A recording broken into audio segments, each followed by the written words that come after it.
மழையில் நனைஞ்ச பூக்களை பார்க்கும் பொழுது அதனோட அழகே தனிதாங்க.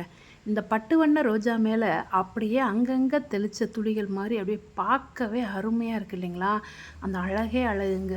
உண்மையிலே அந்த கலருக்கும் அந்த தண்ணி பட்டதுக்கும் பார்க்க அவ்வளோ அழகாக இருக்குது.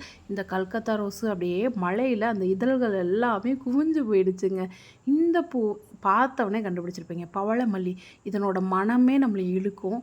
அதுவும் இந்த இரவு நேரத்தில் மழை பெஞ்ச பின்னாடி பார்த்தீங்கன்னா அந்த மனத்தோடு சேர்த்து அதனோட அழகும் நம்மளையும் சேர்த்து இழுக்கும். அவ்வளோ ஒரு அழகான பூ, அதே சமயம் மணமான பூவும் கூட. அதே மாதிரி தாங்க இந்த 7 டே ரோஸும் அப்படியே மழையில் குளிச்சு சும்மா செம்மையாக இருக்கா. பார்க்க பார்க்க அந்த நைட்டில் நம்ம பார்த்துக்கிட்டே இருக்கணும் போல் தோணுது. ஆனால் இருட்டாக இருக்குங்களா, அதனால் கொஞ்சம் பயம். நீங்களும் உங்கள் கார்டனில் இப்படி போய் பார்ப்பீங்களா? மழை பெஞ்சவொடனே எப்படி இருக்குது செடியெலான்னு சொல்லிட்டு ஓடி ஒரு எட்டு பார்த்துட்டு வர்ற பழக்கம் உங்களுக்கு இருக்குங்களா? இந்த வேலையை நான் எப்பயுமே பார்க்குறது. இந்த மயில் மாணிக்க இலைகள் எவ்வளோ அழகு பார்த்தீங்களா?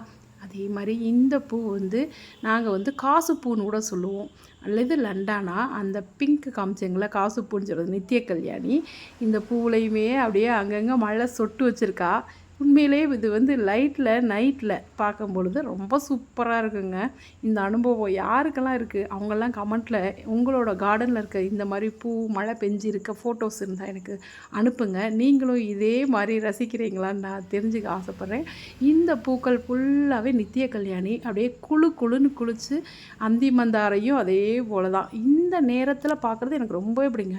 லைட்டில் அந்த நைட்டில் லைட் போட்டு பார்க்குறது, இது ரொம்ப ரொம்ப பார்க்குறதுக்கே ரொம்ப அழகாக தெரியும். மற்ற நேரங்களில் விட இந்த இரவு நேரத்தில் பார்க்குறது அவ்வளோ ஒரு அழகாக இருக்கும். பகல்லையும் அழகு தான், ஆனால் இரவில் இந்த மழை பெஞ்ச சமயத்தில் பார்க்குறதுக்கு அவ்வளோ சூப்பராக இருக்குங்க.